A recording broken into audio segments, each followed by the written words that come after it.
ಯಾಕೋ ಊಟ ಮಾಡದೆ ಬಂದ್ ಕೂತಂದಿದ್ಯಲ್ಲ? ನಂಗೆ ಬೇಕಾಗಿರೋದು ಊಟ ಅಲ್ಲ, ದುಡ್ಡು. ಹೇಳಿದೀನಿ ತಾನೇ ಸಂಜೆ ಅಡ್ಜಸ್ಟ್ ಮಾಡ್ಕೊಡ್ತೀನಂತ. ಸಂಜೆವರೆಗೆಲ್ಲ ಕಾಯಕ್ಕಾಗಲ್ಲ, ನಂಗೆ ದುಡ್ಡು ಬೇಕಷ್ಟೇ. EMI ಬಾಡಿಗೆ ಅಂತ ನನ್ ತಲೆ ಕೆಡ್ಸ್ಬೇಡ. ಕೊಟ್ಟಿದ್ದಲ್ಲ ನೆನ್ಪಿಟ್ಕೋ, ನಾನ್ ದುಡಿಬೇಕಾದ್ರೆ ನಿನ್ ಮುಖಕ್ ಬಿಸಾಕ್ತೀನಿ. ಹೊರಗೊಳರ್ ಅರ್ಥ ಮಾಡ್ಕೊಂಡಂಗೆ ಸ್ವಂತ ತಮ್ಮ ಅರ್ಥ ಮಾಡ್ಕೊಂಡಿದ್ರೆ ಎಷ್ಟೋ ನೆಮ್ಮದಿ ಆಗಿರ್ಬೋದಾಯ್ತು.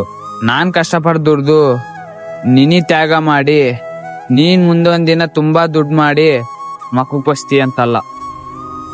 ಆಡ್ಕೊಳ್ಳೋರ್ ಮುಂದೆ ನಮ್ ತಮ್ಮ ತಲೆ ಬಾಗ್ಬಾರ್ದಂತ. ನಿನ್ಗೆ ಒಂದ್ ಸಂಜೆ ಕಾಯಕ್ ಆಗ್ತಾ ಇಲ್ಲ ಅಂತದ್ರಲ್ಲಿ ನನ್ನಂತ ಎಷ್ಟೋ ಮಿಡಲ್ ಕ್ಲಾಸ್ ಹುಡುಗರು ಒಂದಿನ ಸಂಬಳಗೋಸ್ಕರ 30 ದಿನ ಕಾಯ್ತಾರೆ. ಕೇಳಿದೀಯ ಅವ್ರ ನೋವು?